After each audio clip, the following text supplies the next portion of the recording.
NDA సంకీర్ణ సర్కారులో భాగస్వామ్యమైన JDU ప్రత్యేక హోదా అంశాన్ని మళ్లీ తెరపైకి తెచ్చింది. బీహార్కు ప్రత్యేక హోదా ఇవ్వాలని నితీష్ కుమార్ పార్టీ తీర్మానం చేసింది. ఒకవేళ ప్రత్యేక హోదా కుదరకపోతే స్పెషల్ ప్యాకేజ్ ఇవ్వాలంది జేడీయూ. అలాగే ప్రశ్నపత్రాల లీకేజీ నిందితులను కఠినంగా శిక్షించాలని డిమాండ్ చేసింది. పోటీ పరీక్షల్లో అక్రమాలు నివారించడానికి పార్లమెంటులో ప్రత్యేక చట్టం తేవాలంది. మరోవైపు బీహారు ప్రజల పాత డిమాండ్ను కేంద్రం ముందుకు తెచ్చామంటున్నారు జేడీయూ నేతలు. ఎన్డీఏ సంకీర్ణ సర్కారులో భాగస్వామ్యమైన జేడీయూ ప్రత్యేక హోదా అంశాన్ని మళ్లీ తెరపైకి తెచ్చింది.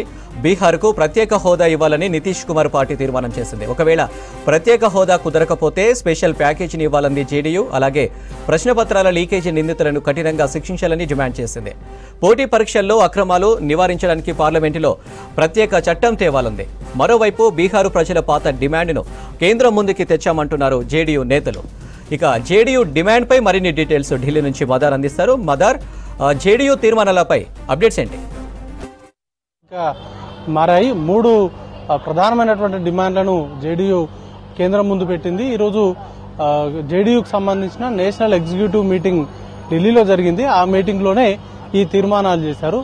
దాంట్లో గత కొంతకాలంగా అంటే ఆల్మోస్ట్ 2014లో ఎన్డీఏ ప్రభుత్వం ఏర్పాటైనప్పటి నుంచి కూడా ఒకటే ఇప్పుడు ఏపీ అడిగింది స్పెషల్ స్టేటస్, తెలంగాణ వంటి రాష్ట్రాలు కూడా ప్రత్యేక హోదా ఇవ్వాలనేటువంటి డిమాండ్లు చేశాయి. ఆ సందర్భంగా టీడీపీ కావచ్చు లేకపోతే వైసీపీ, ఈ 2 పార్టీలు కూడా ప్రత్యేక హోదా విషయం పైన చాలా ఆందోళనలు చేశాయి, పోరాటాలు చేశాయి. అయినప్పటికీ వాళ్ళు మార్లు కేంద్ర మంత్రుల్ని, ప్రధాని కూడా కలిసినాయి. బట్ ఎప్పుడు కూడా ప్రత్యేక హోదా అంశము ముగిసిపోయిన అధ్యాయము, దాని స్పేస్లో స్పెషల్ ప్యాకేజీ తీసుకున్నట్టు కూడా ఏపీకి అప్పట్లో ఆఫర్ కూడా ఇచ్చారు. బట్ అప్పుడు 2 రాజకీయ పార్టీలు కూడా టీడీపీ అధికారంలో ఉన్నప్పుడు టీడీపీ తీసుకోలేదు, ఇటు వైసీపీ అధికారంలో ఉన్నప్పుడు వాళ్ళు డిమాండ్ చేశారు. కానీ కేంద్రం నుంచి అలాంటి ప్రతిపాదన ఏది రాలేదు. అంటే అప్పుడు ప్రత్యేక హోదా అనే అంశము ముగిసిపోయిన అధ్యాయం అంటూ గతంలోనే కేంద్రం పలుమార్లు చెప్పింది. ఇప్పుడు తాజాగా జేడీయూ అదే అంశాన్ని మరోసారి తెరపైకి తీసుకొచ్చింది. ఇప్పుడు వాళ్ళు ఎన్డీఏ భాగస్వామ్య పక్షంగా ఉన్నారు. జూన్ 9నే ప్రభుత్వం ఏర్పడింది. ప్రభుత్వం ఏర్పాటు కంటే ముందే చాలా చర్చకు వచ్చినాయి. ఇటు టీడీపీ, ఇటు జేడీయూ 2 కూడా కేంద్రం ముందు కొన్ని డిమాండ్లు పెట్టబోతున్నాయి. ఆ దాంట్లో ప్రధానంగా స్పెషల్ స్టేటస్ అంశము ఉండబోతుంది అనేటువంటి ప్రచారం జరిగినప్పటికీ అప్పుడు 2 పార్టీలు కూడా ఖండించాయి. అన్కండిషనల్ గానే తాము ఎన్డీఏ ప్రభుత్వంలో బీజేపీతో కలిసి ప్రభుత్వాన్ని ఏర్పాటు చేస్తున్నామంటూ అప్పుడు ప్రకటించాయి. బట్ ఈ రోజు మాత్రము 3 డిమాండ్లు, దాంట్లో ప్రధానంగా స్పెషల్ స్టేటస్ కు సంబంధించినటువంటి అంశాన్ని తీర్మానం చేశారు. రాష్ట్రానికి, బీహార్ ప్రభుత్వానికి, బీహార్ రాష్ట్రానికి ప్రత్యేక హోదా ఇవ్వాలి. ప్రత్యేక హోదా ఇవ్వడం వీలుగా అన్నట్లయితే కనీసం ప్రత్యేక ప్యాకేజీనైనా ఇచ్చి ఆర్థికంగా ఆదుకోవాలి అనేటువంటి డిమాండ్ను కేంద్ర ప్రభుత్వం ముందు పెట్టారు. దాంతో పాటు ఇప్పుడు నీట్కి సంబంధించినటువంటి నీట్, నెట్ ఈ 2 పేపర్ల లీకులకు సంబంధించి అనేక ఆందోళనలు జరుగుతున్నాయి. దీనికి సంబంధించి కూడా ఒక క్రూషియల్ తీర్మానాన్ని జేడీయూ ప్రవేశపెట్టింది. ఎవరైతే పేపర్ లీక్లకు పాల్పడ్డారో, లీకేజీలకు పాల్పడ్డారో వారిపైన కఠిన చర్యలు తీసుకునేలాగా కేంద్రం ఒక చట్టం తీసుకురావాలి. ఆ ఎగ్జామ్స్ యొక్క శాంటిటీని కాపాడే దిశగా కేంద్ర ప్రభుత్వం అడుగులు వేయాలనేటువంటి డిమాండ్ చేయడం గమనార్హం. ఎందుకంటే గత కొంతకాలంగా ఇటు స్టూడెంట్స్ కావచ్చు లేకపోతే విపక్షాలు ఆందోళన చేస్తుంటే ఆ అంశం పైన పార్లమెంట్లో చర్చకు తీసుకురాకుండా కేంద్ర ప్రభుత్వం నిన్న సభ జరిగినటువంటి సందర్భంలో కూడా సభను వాయిదా వేశారే. కానీ ఈ నీటికి సంబంధించినటువంటి పేపర్ లీకేజ్ అంశాలపైన చర్చకు ఎట్లాంటి అవకాశం కూడా ఇవ్వలేదు. ఇప్పుడు మిత్రపక్షంగా ఉన్నటువంటి జేడీయూ ఆ అంశాన్ని ఎత్తుకోవడం కొంత చూడాల్సినటువంటి అంశం. అందరూ కూడా రాజకీయ వర్గాల్లో చర్చ నడుస్తూ ఉంది. జేడీయూ అధినేత నితీష్ కుమార్ ఎప్పుడు ఏ పార్టీలో ఉంటారు, ఎప్పుడు ఏ కూటమితో ఉంటారో తెలియదు అనేటువంటి కామెంట్స్ ఎప్పుడు చేస్తూ ఉంటారు. దానికి తగ్గట్టుగానే ఈరోజు చేసినటువంటి ఈ 3 డిమాండ్లు. మరొక డిమాండ్ ప్రధానంగా ఇటీవల బీహార్కు సంబంధించి రిజర్వేషన్లను పెంచారు. ఒక 65% రిజర్వేషన్లు పెంచారు. దాన్ని అక్కడ హైకోర్టు కొట్టివేసింది.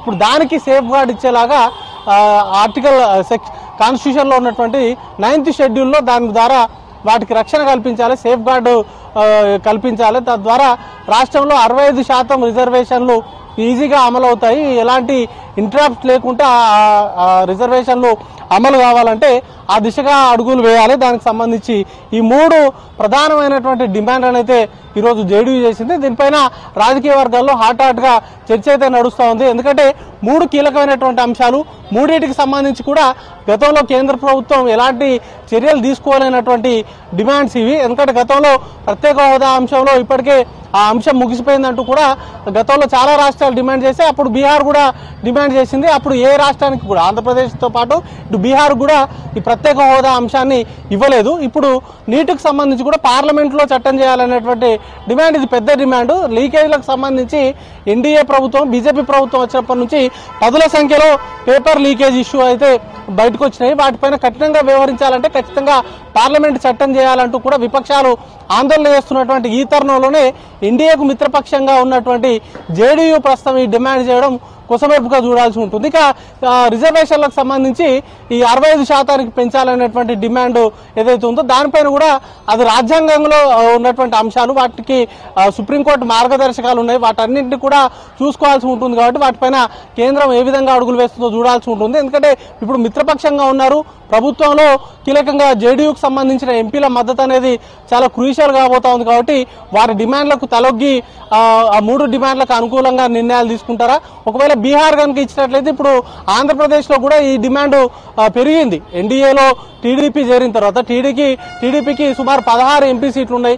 వాళ్ళు శాసించే స్టేజ్లో ఉన్నారు. కాబట్టి ప్రత్యేక హోదాను ఏపీ డిమాండ్ చేయాలి, ప్రత్యేక హోదాను టీడీపీ సాధించగలవాలి. తద్వారానే ఆంధ్రప్రదేశ్ డ్రాస్టికల్గా అభివృద్ధి అనేది కూడా చెందుతుంది అనేటువంటి డిమాండ్స్ కూడా వస్తున్నటువంటి నేపథ్యంలో ఇప్పుడు ఒక రాష్ట్రానికి ఇస్తే మరొక రాష్ట్రానికి కూడా ఇవ్వాల్సి ఉంటుంది. ఈ 2 రాష్ట్రాల్లో ఉన్నటువంటి కీలకమైనటువంటి పార్టీలు ఎన్డీఏలో కీలక రోల్ అనేది కూడా పోషిస్తున్నాయి. కాబట్టి వాటిని ఏ విధంగా సార్ట్అవుట్ చేస్తారనేది కూడా చూడాల్సి ఉంటుంది. అనిల్.